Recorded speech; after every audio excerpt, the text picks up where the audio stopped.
We are already recording. I'm gonna have to go back and cut that out. Okay, all right. This is just a quick recording. 20 positive things that Gaddafi covered in the country of Libya, and just a little backdrop. The reason why I do cover this so much is just proves that countries that are currently struggling economically can become stable societies with the right proper leadership. This came true not only in this country but in China, which China still has a lot of challenges, but it's a lot better than it was. Putin turned around Russia. It's still not the best, but it's a lot better than when after the Soviet Union collapsed.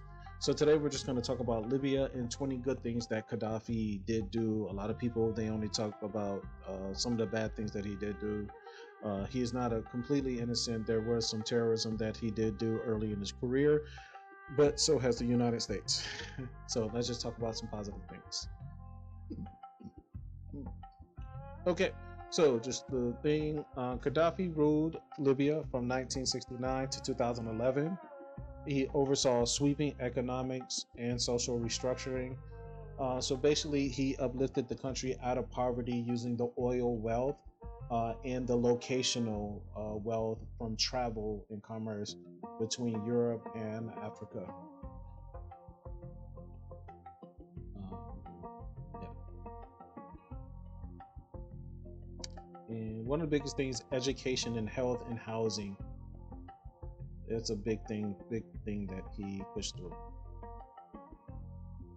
So one, free education expansion, public education made entirely free for all citizens, primary schooling made compulsory for boys and girls, university access expanded significantly by 1980s, which this was big. He proved that free education could be within a country can pay for free education for its citizens and expand it as well. That is a very big thing because even here in the United States, with all that wealth, they keep telling us that education cannot be free.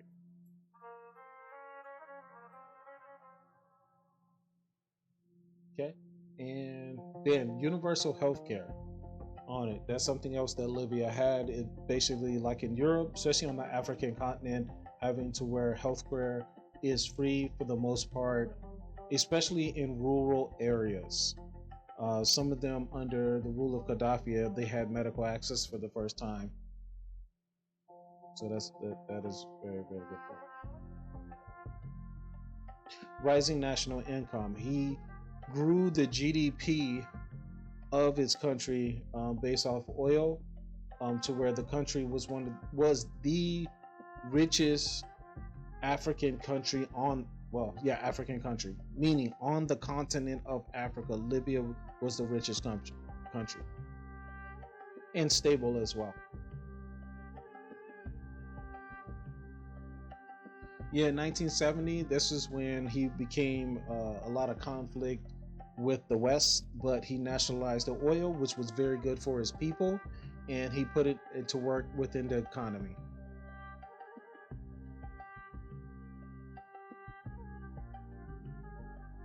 He also removed foreign military bases. The U.S. and the British did have a military base in this country, but they made them leave. This is very important for as a symbolic need because it was very anti-colonial, and that was a big push during the 60s and the 70s for these countries to get their freedom. Okay, and once again, something I said early, housing. He launched large-scale housing, state-funded on How it. many times are you going Hold to up, think about commercial. getting your concealed carry permit before you actually do it? Get your You saw concealed this carry. last week. You thought about it, and then you. Yeah. So yeah, like I was saying, it's a very big thing. Housing. A lot of it's been destroyed now, but it can also be rebuilt, which is a good thing.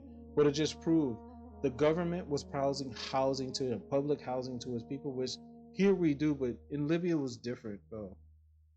It just proved if a government can stabilize its company, its countries, and use the tax dollars properly, which our government currently doesn't, they can provide free health care, free housing, free education to where their citizens aren't under debt.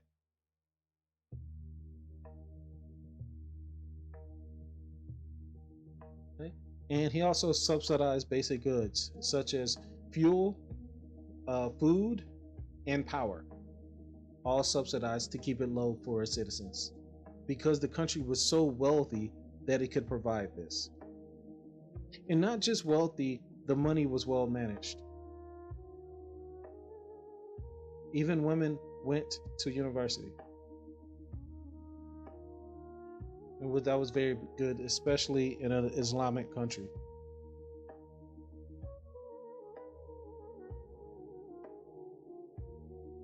Infrastructure. He built a very, very large infrastructure. It was very, very good.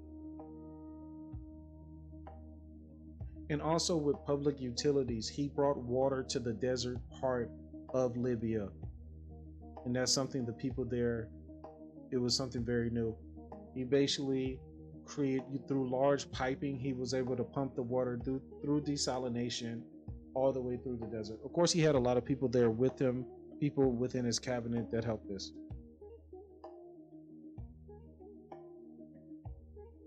And if you read his book, The Green Book, he talks about this, his ideology. I actually have this book.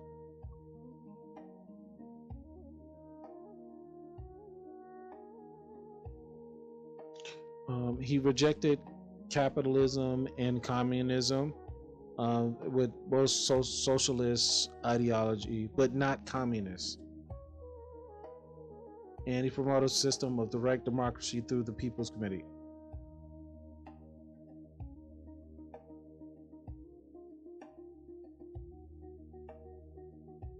And it was called the Jamahiriya system.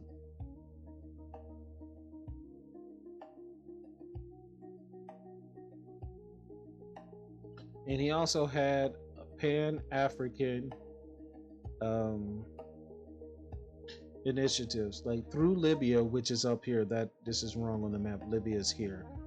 Through Libya, which is the country right here, not down here.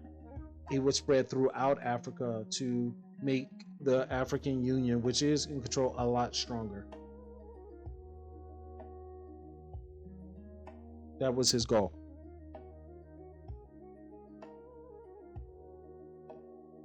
And he would do that by providing financial and logistical support to other African nations, freeing them from the debt by Europe and other countries.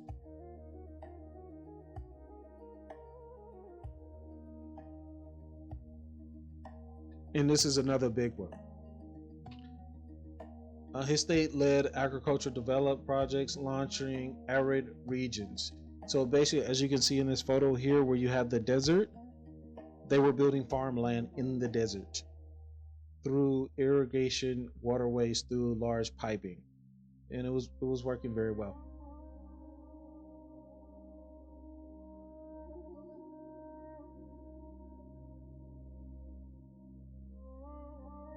And this picture is a perfect images. This is the desert lit up, providing electricity, water. You see the water tower, you see the electrical towers, paved roads, modernization in the countryside, the desert.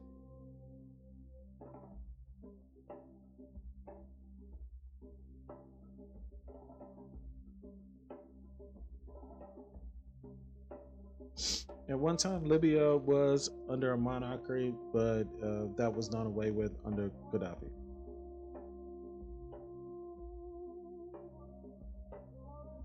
And he did promote nationalism within his country and unity throughout the entire country for all the people, and he wanted a united Africa.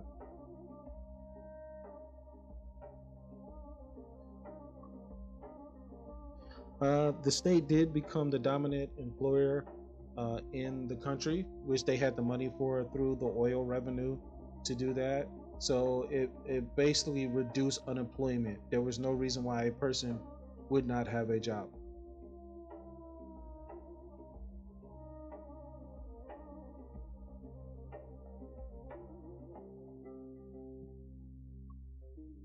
And the biggest thing, especially on the continent of Africa, he reduced the economic influence from the West, the United States, Europe, the British, mainly the United States. A lot of people don't know it, but Europe and the United States and now China are always trying to hold on to Africa. As much as they demonize it, as much as they talk bad of it, they want Africa because it's needed.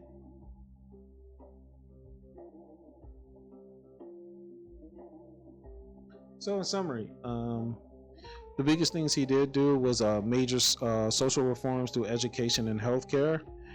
He pushed his ideology through how he ran his Congress, and you can just read about that in his Green Book.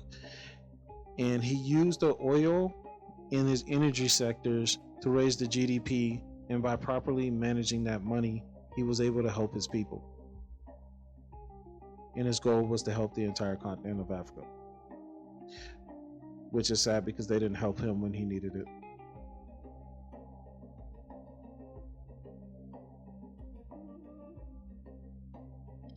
Yeah, so we can go through these questions. Which of these forms had a measurable lasting impact beyond Gaddafi's rule? I think his educational system, the water and electricity and the rural and the farming, because he proved that farmland can be turned into a arable land where farming can be done with the proper use of water and land use, that it can be done. And he used the oil wave to shape and scope the development of his country. Such as here in the United States, we have a lot of cities that are crumbling, but we have the wealth to rebuild every state and here to bring them up to the modern age that we are in now. We just don't do it. We waste millions of dollars in our government. People steal the tax dollars. Our government officials know it, and they don't do anything. There's billions of dollars are go missing every year. I believe they do know where they are. A lot of it's going into politicians' pockets, bags of cash on back doors, and in the hands of other family members. But he proved that countries can use the wealth to sustain their countries and build it. The United States does not need to be the war. That's why I just think our presidents are not in charge. That's what this connects to me to it. His ideology was pretty good. I think if it was allowed to finish in another generation, couple generations, we would have saw major changes in Africa.